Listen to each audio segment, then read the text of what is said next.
From a presidential affair to motivational speaking to nutrition, Jermel President is talking about it and doing all. I sit down one-on-one with him for a special edition of Quintin's Close-Ups. And be sure to download the free Quintin's Close-Ups app in your Apple or Google Play stores. And listen to this interview later on iHeartRadio. Well, good morning. Good morning. How you doing? Great. Happy birthday. Thank you. Thank you. Appreciate that. Appreciate that.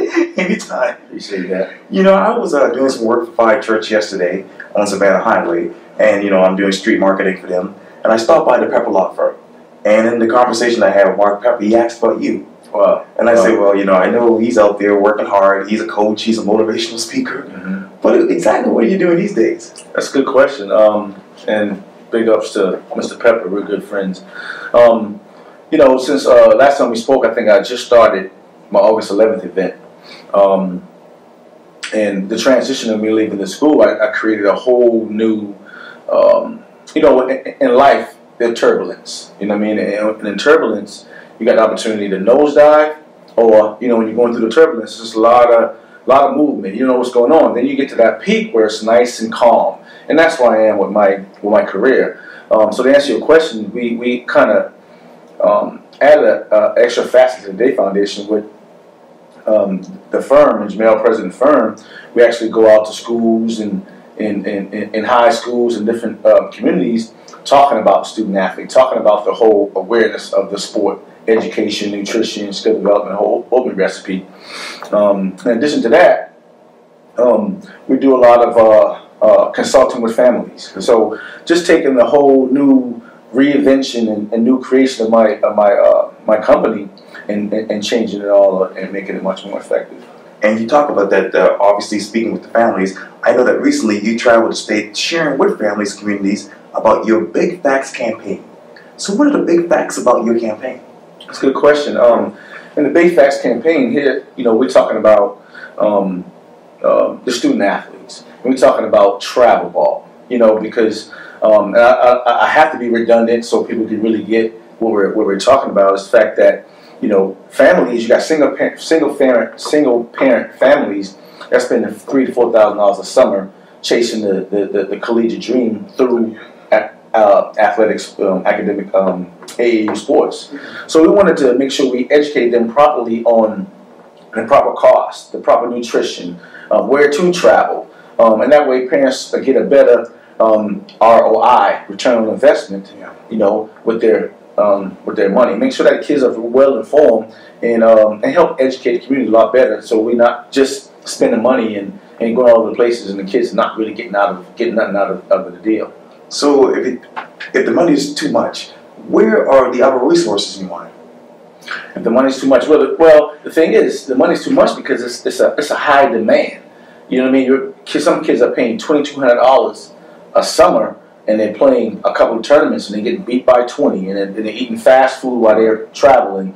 So we got to reinvent the situation, and the cost doesn't have to be that much to get those negative results. So we're going to, you know, change the formula a little bit, and hopefully, once the families and communities get more aware of how it's done, then when they go to these clubs, they can ask these questions. They make those other organizations develop another platform that be much more effective for the families. What other questions should they be asking about, you know, obviously the program and basketball in generalities? I think every family should be asking, what's the end goal for my kid? My kid been with you from 4th to 9th grade, and I've invested 4 times 9, that's $36,000 over a period.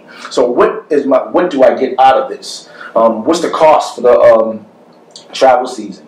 What's the nutrition? What could my kid eat? How can my kid get better? What tournaments do they play in? Do we need to travel to North Carolina and Virginia and get beat by 20? Or we can just play in-house and develop. And that's the main thing to understand. People understand that when you're playing travel ball, especially in the intermediate level, 6th to 8th grade, you don't have to go all over the world to play. Your whole main focus should be developing. Because if a college coach like a kid, who said that college coach can be the same coach when the kid can be a senior? All right, so the misconception is totally off. We want to change and educate families on how to really get it done.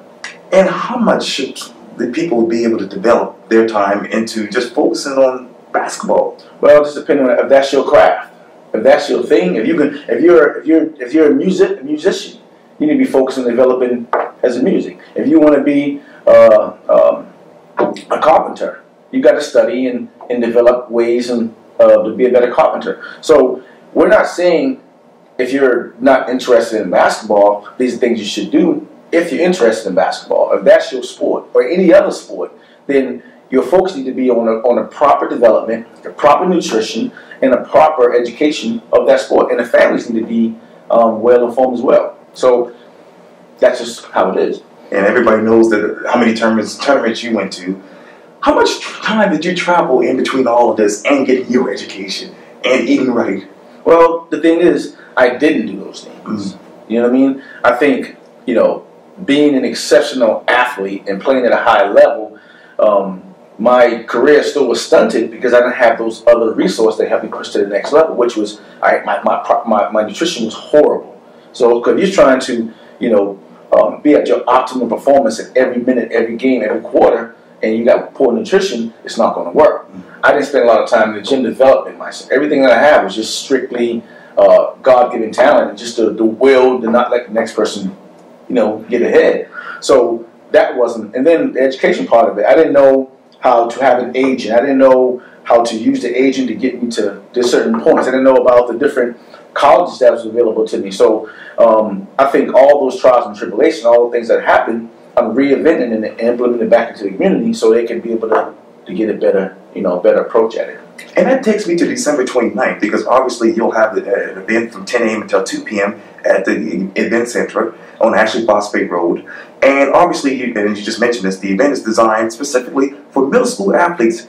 And obviously the top topic will be, how can you be successful in life when you fail in sports?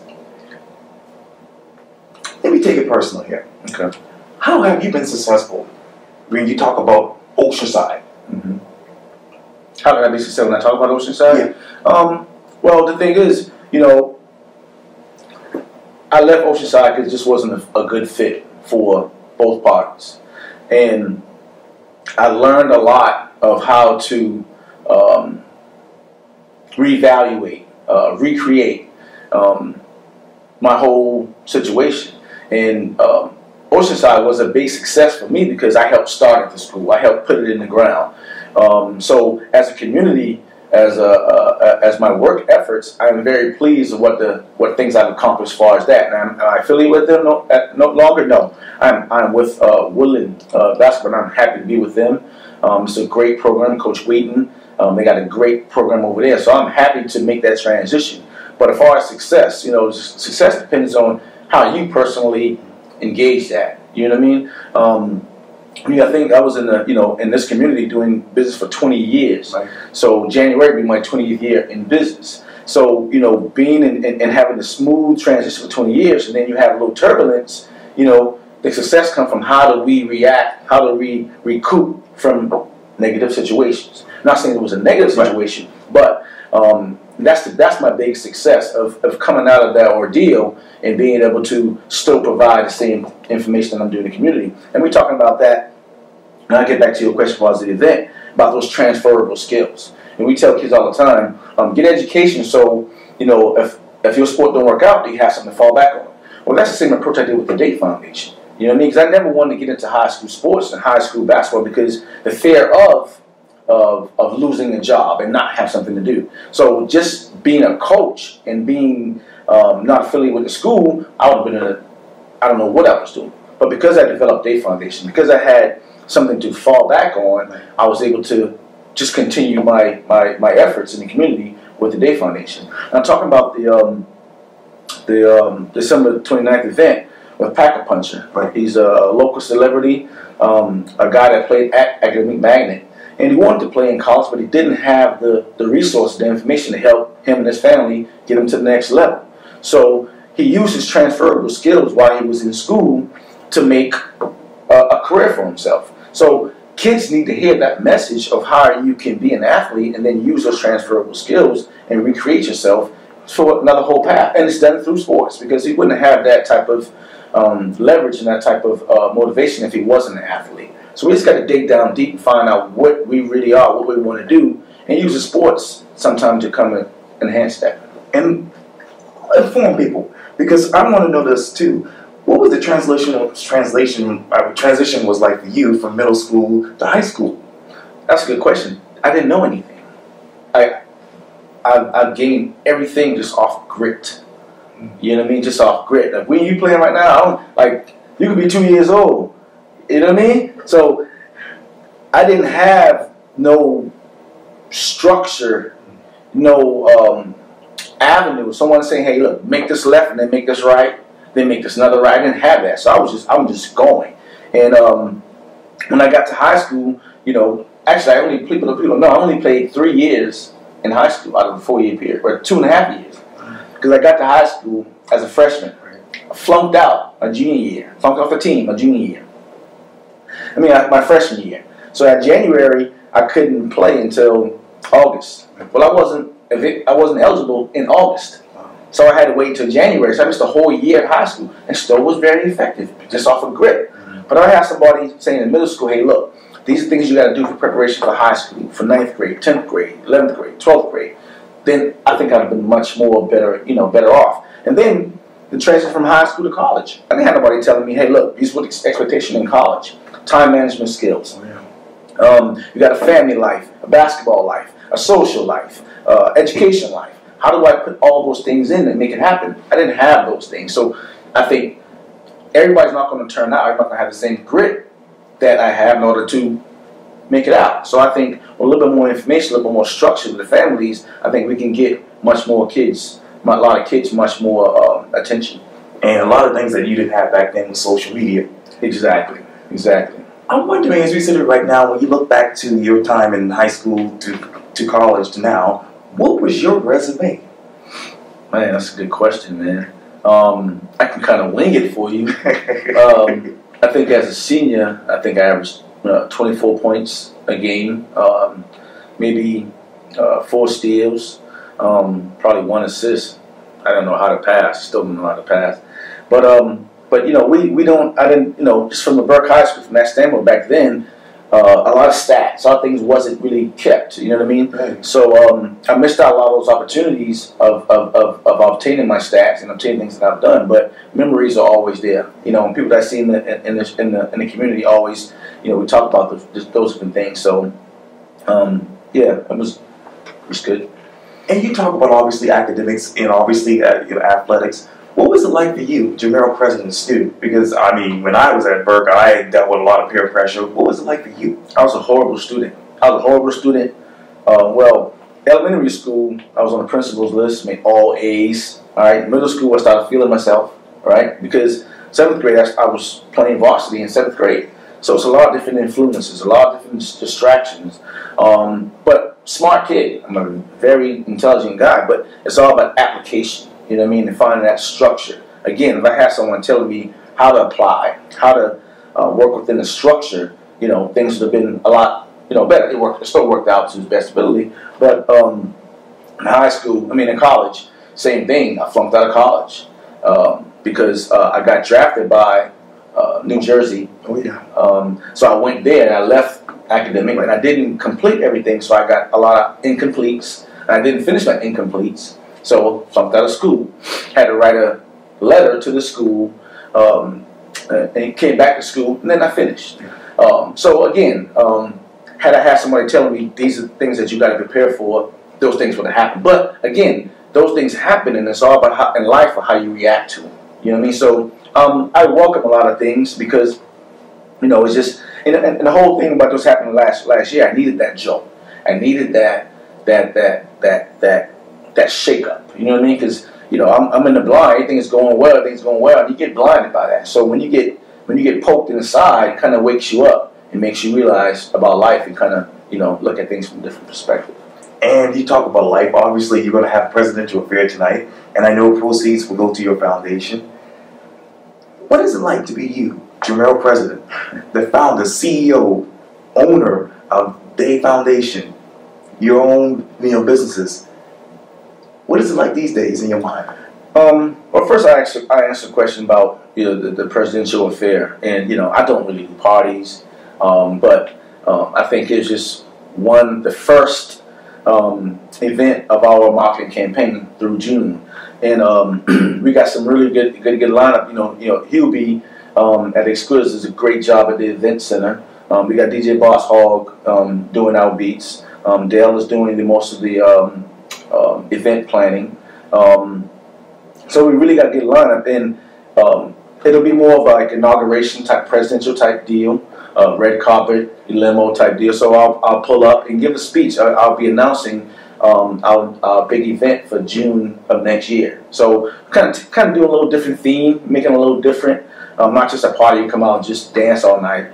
That's afterward. We want to take advantage of that platform and educate the people in the community about what we're doing. What it's like to be me? That's a good question, Q. I don't look at myself as that way. I just, I'm a community guy, childhood, right around the corner. So, I take things as they come, and I don't even I might post them on Facebook and post them. Yeah. I really don't go back to it, because I kind of, even with my articles that happen, I read them and I forget about it. Because the thing is, when you read things and you start to believe that stuff, and then you get stuck in that time zone, that warp zone. I read it, forget about it, and that helps me to keep motivating to the next project. So what I try to do is make sure that I'm an example for the young black youths out there. Like when I had my baby boy, I was fresh, not fresh out of college, but people would see me with a stroller and a diaper bag.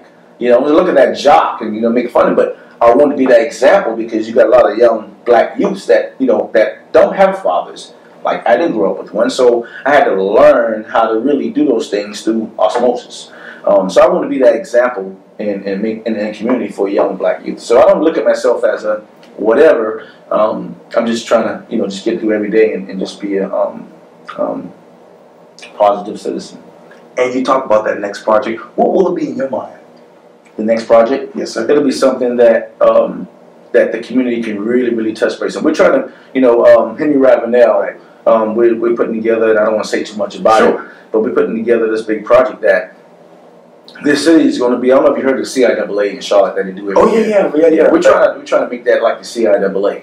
Charleston's going to be wide open, but then we're going to have breakout sessions. We're going to cover the whole state in Greenville and Columbia. Right. So we're going to do some really big things, and I think that's a great platform that can educate not just the community but the state as well. And we're going to take that event on the road, different states. So I'm excited about it. Looking forward to getting it on the road and getting it done, and hopefully families will really come in and get informed, so it can be much more effective in their approach with student athletes. Jermel President, thank you so much for your time. I really appreciate this. Thank you, Q. I appreciate you. Anytime. And thank you for this movie. You're welcome. It would, baby. There you go.